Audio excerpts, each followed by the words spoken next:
I should have seen it coming when Liora started saving her ex's number under Janine from yoga.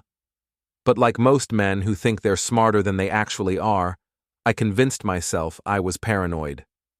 Troy Renwick, commercial insurance broker, master of risk assessment, apparently terrible at assessing the risk, sitting across from me at Sunday dinner. The Selrick family dining room always felt like a courtroom where I was perpetually on trial. Mrs. Selrick had decorated it in shades of beige that somehow managed to look expensive and soul-crushing simultaneously.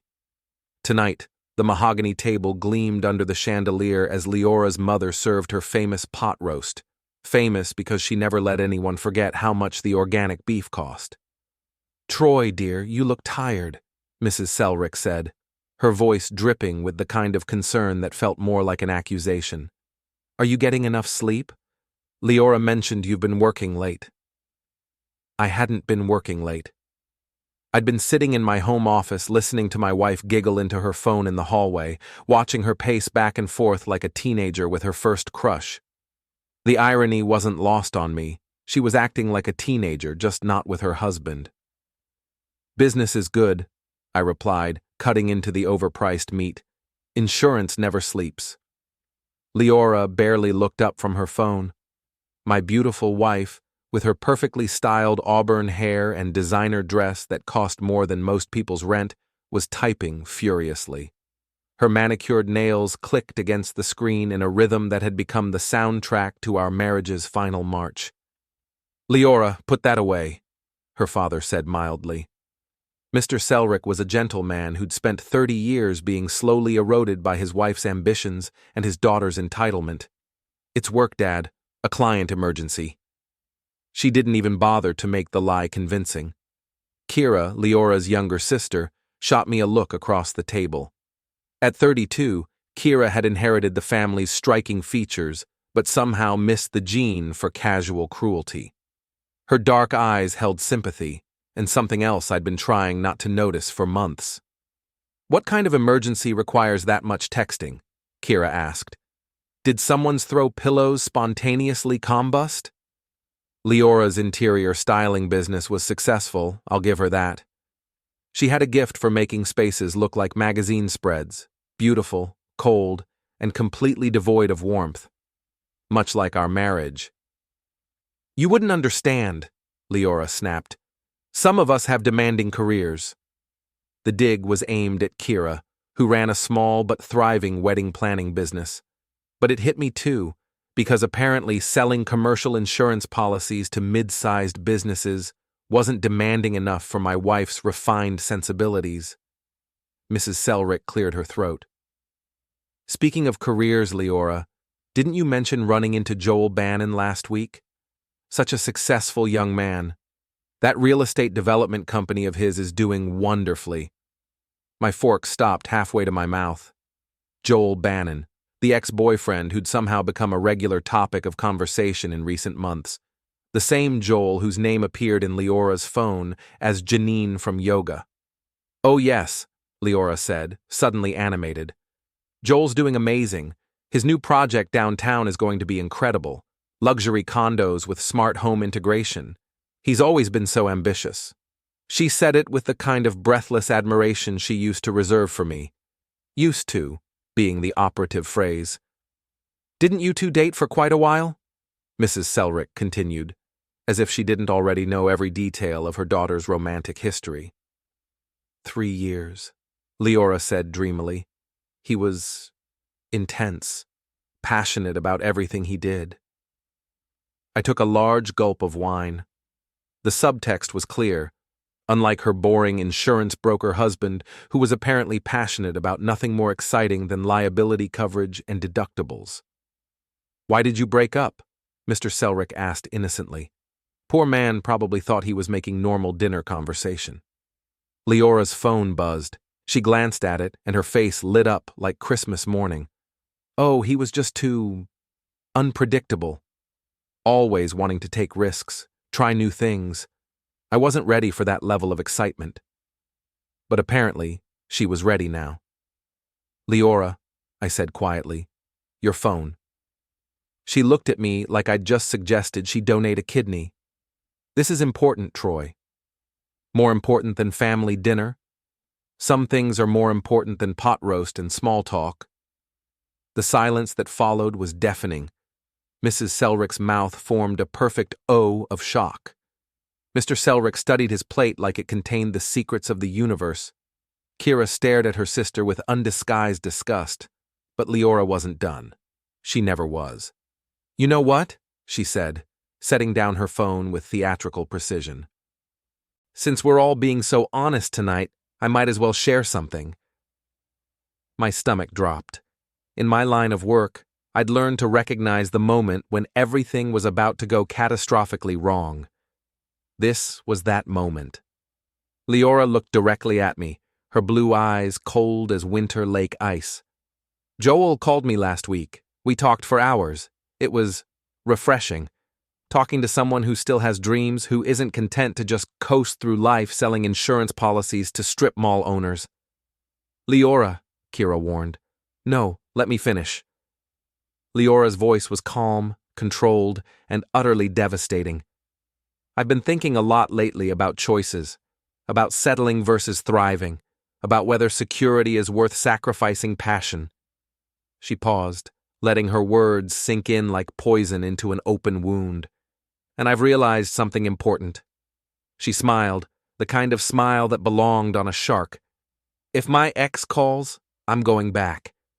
The words hung in the air like smoke from a house fire. Mrs. Selrick gasped. Mr. Selrick's fork clattered against his plate. Kiera's face went pale. But I just sat there, feeling strangely calm, because finally, after months of late-night phone calls and mysterious work emergencies and being treated like a piece of furniture in my own marriage, my wife had given me exactly what I needed: clarity. I stood up slowly, placed my napkin on the table, and pushed in my chair. "Troy," Mr. Selrick started. "Thank you for dinner," I said politely. "The pot roast was excellent." I walked out of that dining room with my head high and my dignity intact. Behind me, I could hear Mrs. Selrick's shocked whispers and Leora's defensive protests. But I didn't turn around. The front door had just closed behind me when I heard footsteps on the porch. "Troy, wait!" I turned to find Kiera running after me, her heels clicking on the concrete. She'd grabbed a jacket but hadn't bothered to zip it, and her breath came out in white puffs in the October air. "I'm sorry," she said, slightly out of breath. "I'm so sorry about what she said in there. She's lost her mind." "Has she?" I asked. "Or has she just finally been honest about what she wants?" Kiera stepped closer, her dark eyes intense. "What she wants is stupid. Joel Bannon is a flashy idiot who's going to break her heart and leave her with nothing." "That's her choice to make." "No, it's not." Kiera's voice was fierce now. "She doesn't get to throw away the best thing that ever happened to her just because she's bored." I looked at this woman, my wife's sister, my friend for the past 5 years, and saw something in her face that made my chest tight. "Kiera—" "Forget her," she said suddenly, the words tumbling out like she'd been holding them back for years. "Forget my selfish, spoiled sister who doesn't know what she has. Pick me, Troy. Choose me instead." For a moment, we just stared at each other. The porch light cast shadows across her face, and I could see the vulnerability there, the fear that she'd just ruined everything between us. I smiled, the first genuine smile I'd felt in months. I already did. 3 weeks earlier, while Liora was having another emergency client meeting that lasted until midnight, I'd been sitting in my home office doing what I do best, assessing risk and planning for contingencies. The thing about being an insurance broker is that you learn to think in terms of worst-case scenarios. What happens if the building burns down? What if the CEO embezzles funds? What if your wife of 5 years decides she'd rather be with her ex-boyfriend who drives a Maserati and thinks a business plan is something you write on a cocktail napkin? I'd opened a new spreadsheet, because yes, I'm the kind of man who plans his divorce with Excel, and started calculating assets, debts, shared accounts, business connections. Liora's interior design company depended heavily on referrals from my commercial clients. Property managers, business owners, people who needed both insurance and someone to make their offices look less like corporate prisons. That network had taken me 8 years to build. Every client lunch, every golf game, every boring Chamber of Commerce mixer had been an investment in relationships. Liora had benefited from those relationships, but they weren't hers, they were mine. The next morning, while she was at her Pilates class, or wherever she actually went on Tuesday mornings, I'd started making calls. "Hey Mike," I'd said to Mike Patterson, who owned 3 restaurant franchises and had been using Liora's services for 2 years. "I wanted to give you a heads up about something." Mike and I had known each other since college. He was the kind of friend who'd help you move a body without asking questions, though thankfully, our friendship had never required that level of loyalty. "What's going on, Troy?"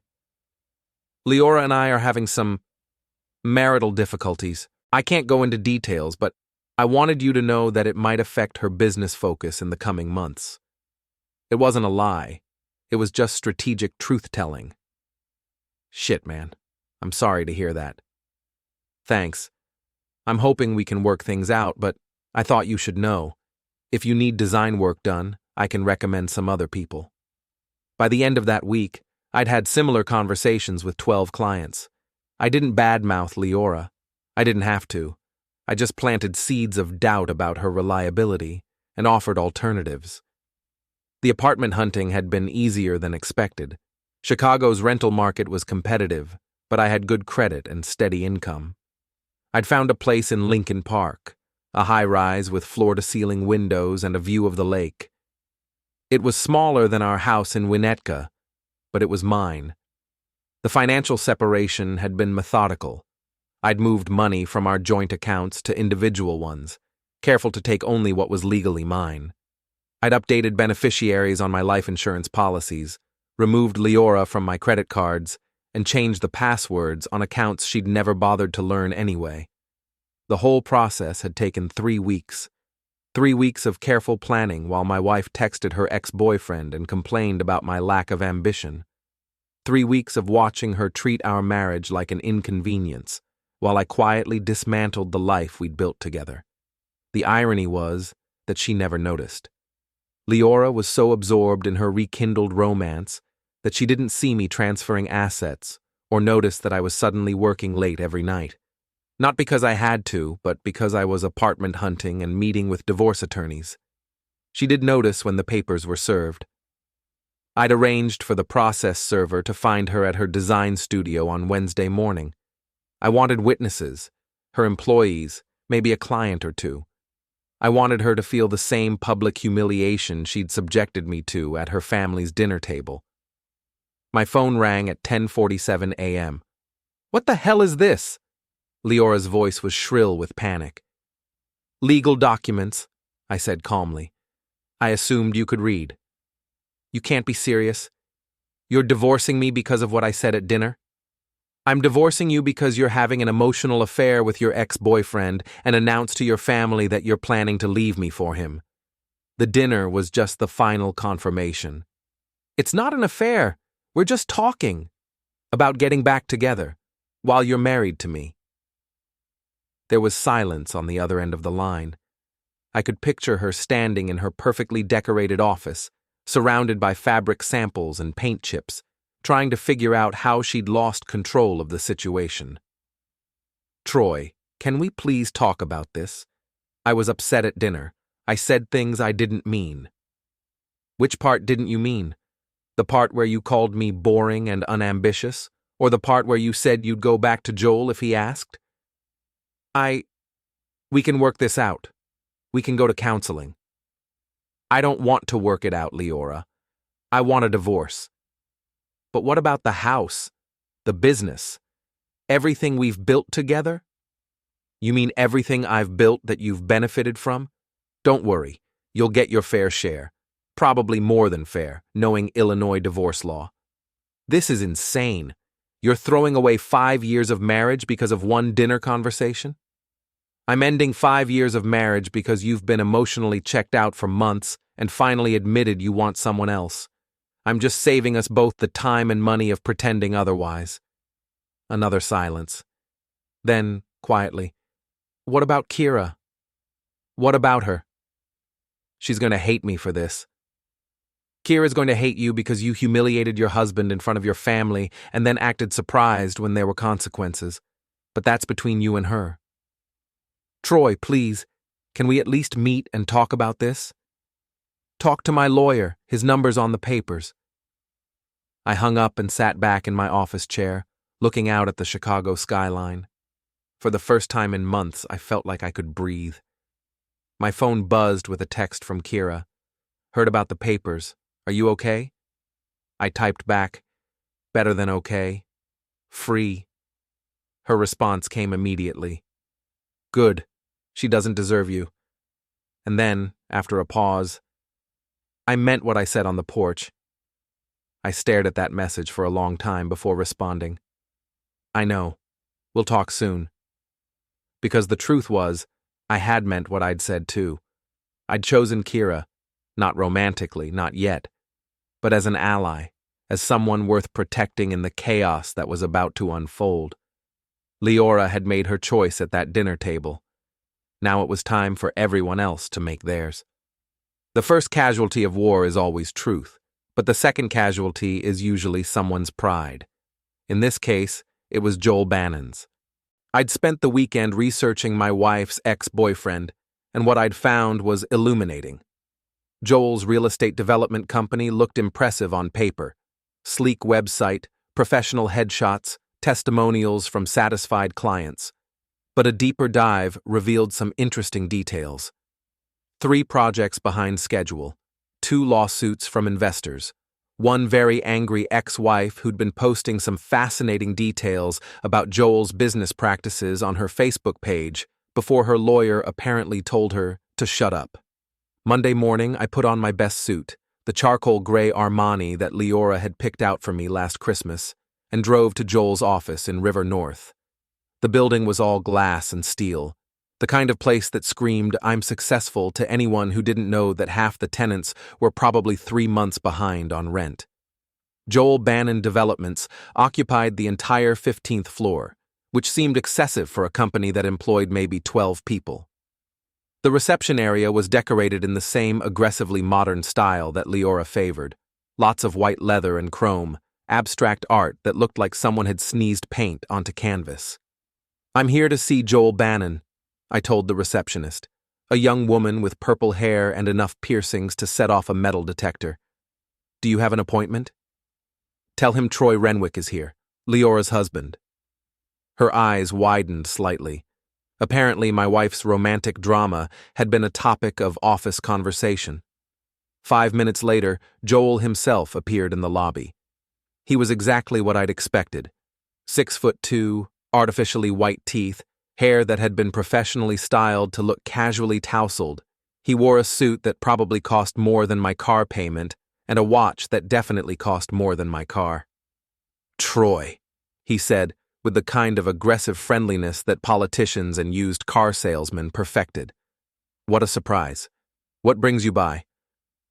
"I thought we should meet," I said calmly. "Man to man." His smile faltered slightly. "Of course. Come on back to my office." Joel's office was a monument to insecurity disguised as success. Awards and certificates covered one wall, most of them from organizations I'd never heard of. His desk was the size of a small aircraft carrier, positioned to give him the power seat, with his back to the windows overlooking the Chicago River. "Can I get you anything? Coffee? Water?" "I'm fine, thanks." He settled into his leather chair and tried to look relaxed. "So, how can I help you?" "You can stop sleeping with my wife." The words hung in the air like a slap. Joel's carefully constructed facade cracked, and for a moment I saw the real man underneath, smaller, weaker, and definitely less confident than his marketing materials suggested. What? Troy, I think there's been a misunderstanding." "Have there been?" Because Liora seems pretty clear about your relationship. In fact, she announced to her family that if you called, she'd come running back to you. Joel shifted in his chair. Look, Liora and I have a history, but nothing. You've been having an emotional affair with a married woman. My married woman. It's not like that. We're just friends. Friends who talk for hours every night. Friends who make plans to get back together. His face was getting red now. I don't know what Liora told you, but she didn't tell me anything. She told her entire family at Sunday dinner while I was sitting right there. I stood up and walked around his ridiculous desk. Joel rolled his chair back slightly, an involuntary retreat that told me everything I needed to know about his character. Here's what's going to happen, I said conversationally. I'm divorcing Liora. She's free to make whatever choices she wants. But you and I are going to have a problem if you keep disrespecting my marriage while I'm still legally married to her. Are you threatening me? I'm explaining the situation. See, Joel, you've made a miscalculation. You thought you were dealing with some boring insurance guy who'd roll over and let you steal his wife. But here's the thing. I'm very good at assessing risk, and right now, you're a significant risk to my peace of mind. I reached into my jacket pocket and pulled out a manila folder. Joel's eyes tracked the movement like he was watching a snake. What's that? Research. Did you know that your Riverside project is 6 months behind schedule? Or that Midwest Capital is threatening to pull their funding? Fascinating reading. His face went pale. How did you... I'm in the insurance business, Joel. I know how to investigate things. I know how to find information that people would prefer to keep private. I dropped the folder on his desk. That's just the beginning. I haven't even started looking into your personal finances yet, or your divorce records, or those interesting reviews your ex-wife posted before she took them down. Joel stared at the folder like it might explode. What do you want? I want you to understand that actions have consequences. You want to pursue a relationship with my ex-wife once she's actually my ex-wife? Fine. But until those divorce papers are signed, you're going to back off. And if I don't? I smiled. The same smile I'd used on Kiera 3 nights ago, but colder. Then I'll make sure everyone in Chicago's commercial real estate community knows exactly what kind of businessman you really are. I'll make sure your investors know about your cash flow problems. I'll make sure your clients know about your project delays. I leaned closer. I'll make sure your life becomes very, very complicated. Joel's jaw tightened. For a moment, I thought he might actually try to fight back. Then his shoulders sagged. Fine. I'll give Liora some space. Good choice. I turned to leave, then paused at the door. Oh, and Joel, that suit looks expensive. You might want to be more careful with your dry cleaning bills, cash flow and all. I was halfway to the elevator when I heard the crash. Apparently, Joel had decided to take his frustration out on his coffee mug. The purple-haired receptionist looked up as I passed her desk. Have a nice day, she said, with a barely suppressed grin. You too. The elevator doors closed, and I allowed myself a moment of satisfaction. Round 1 to me. My phone buzzed as I reached the parking garage. A text from Liora. Joel says you threatened him. What's wrong with you? I typed back, ask me again when you're single. Her response was immediate. We need to talk. Talk to my lawyer. Troy, please. This is getting out of hand. I stopped walking and called her. She answered on the first ring. Thank God. Troy, listen. No, you listen. You made your choice at that dinner table. You chose Joel over our marriage. Fine. But you don't get to have both. You don't get to keep me as a backup plan while you explore your options with him. It's not like that. Then what is it like, Liora? Explain to me how carrying on an emotional affair and announcing your intention to leave me for another man is somehow not what it looks like. Silence. Then quietly, I was confused. I'm still confused. Then get unconfused. Fast. Because I'm done being married to someone who's confused about whether she wants to be married to me. What about counseling? What about trying to work things out? What about the fact that you're in love with someone else? I'm not. She stopped. It's complicated. No, it's not. It's actually very simple. You want Joel? Go get him. But don't expect me to wait around while you figure out your feelings. Troy, I have to go. I have actual work to do. I hung up and got in my car. As I drove back to my office, I realized I was humming. For the first time in months, I felt like myself again. Not the diminished, unappreciated version of myself that I'd become in my marriage, but the sharp, decisive man who'd built a successful business from nothing. Liora had awakened something in me that had been sleeping for too long. Unfortunately for her, it wasn't love. It was strategy. Kiera called me that evening while I was unpacking boxes in my new apartment. The movers had delivered my furniture that afternoon. Everything I'd taken from the house in Winnetka. It wasn't much. 5 years of marriage, and I could fit my entire life into a 2-bedroom apartment with room to spare. "How are you holding up?" she asked without preamble. "Better than expected. How's Liora?" "Terrible. She's been calling me all day, crying and ranting about how you've lost your mind." I opened a box labeled kitchen stuff and started unpacking dishes. "Have I? If you have, it's the best kind of crazy I've ever seen. Joel called her after your little visit to his office. Apparently you scared him pretty badly." "I didn't threaten him, I just explained the situation." Kiera laughed, a sound I'd always loved but had been hearing less of lately, thanks to her sister's drama. "Whatever you said, it worked. He told Liora he thinks they should take a step back until her divorce is finalized." Smart man. Smarter than I gave him credit for. Liora's furious, of course. She can't understand why everyone's being so unreasonable. I unwrapped a coffee mug, one of the few items from our wedding registry that had survived 5 years of Liora's constant redecorating. "And what do you think?" There was a pause. When Kiera spoke again, her voice was softer.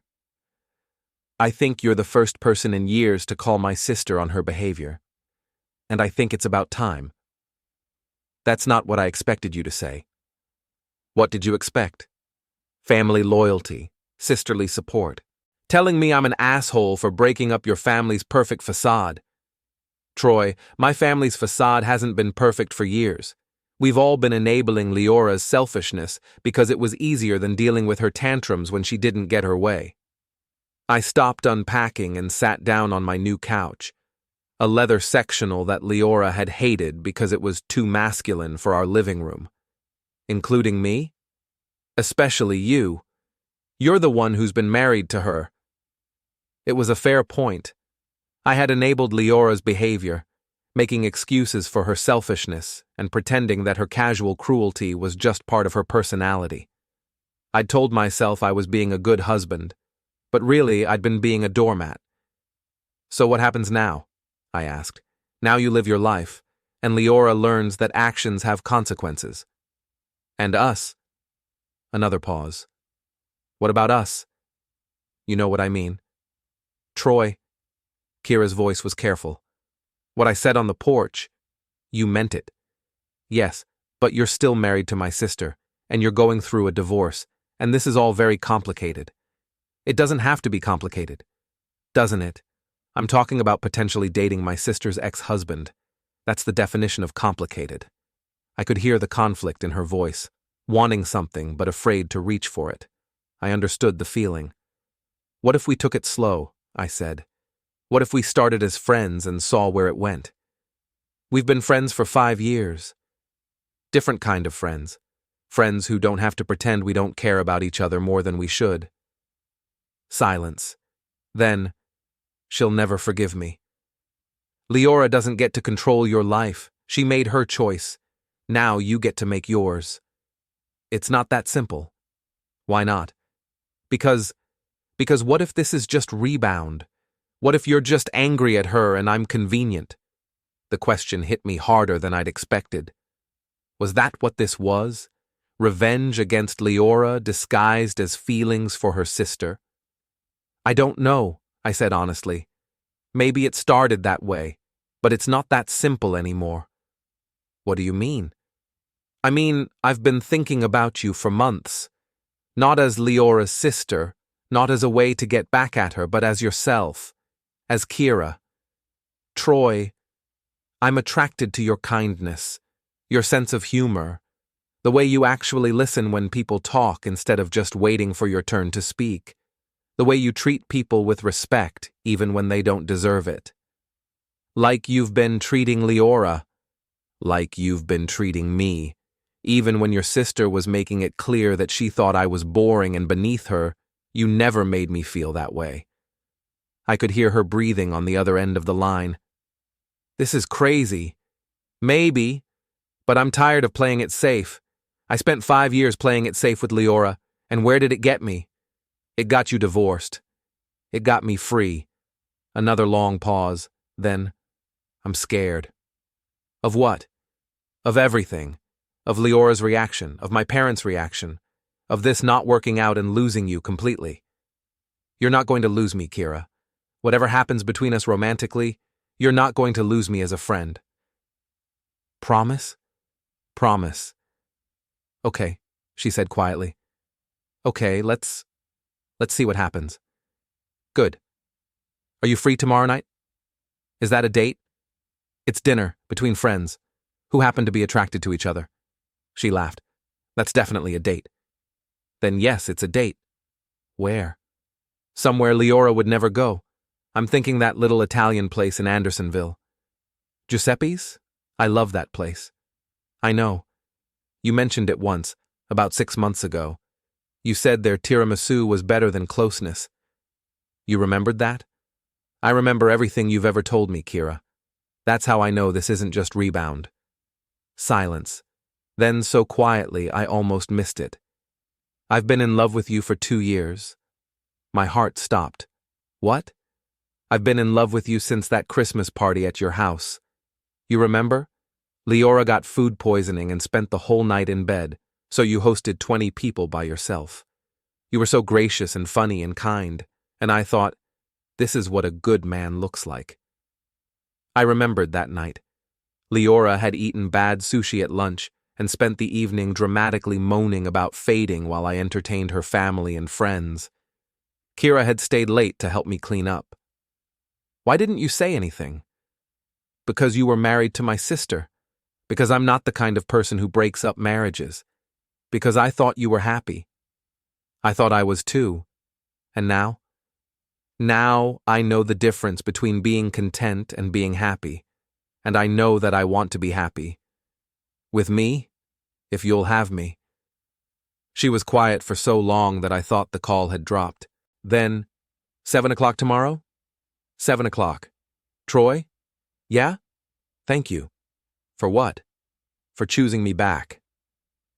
After we hung up, I sat in my new living room surrounded by boxes and the detritus of my old life, and realized that for the first time in years, I was looking forward to tomorrow. My phone buzzed with a text from Liora. Kiera won't return my calls. What did you say to her? I typed back, ask her yourself. I'm trying. She's avoiding me. Maybe she's tired of cleaning up your messes. What's that supposed to mean? I stared at the phone for a moment, then deleted my response without sending it. Liora would figure it out eventually, or she wouldn't. Either way, it wasn't my problem anymore. I had a date to prepare for.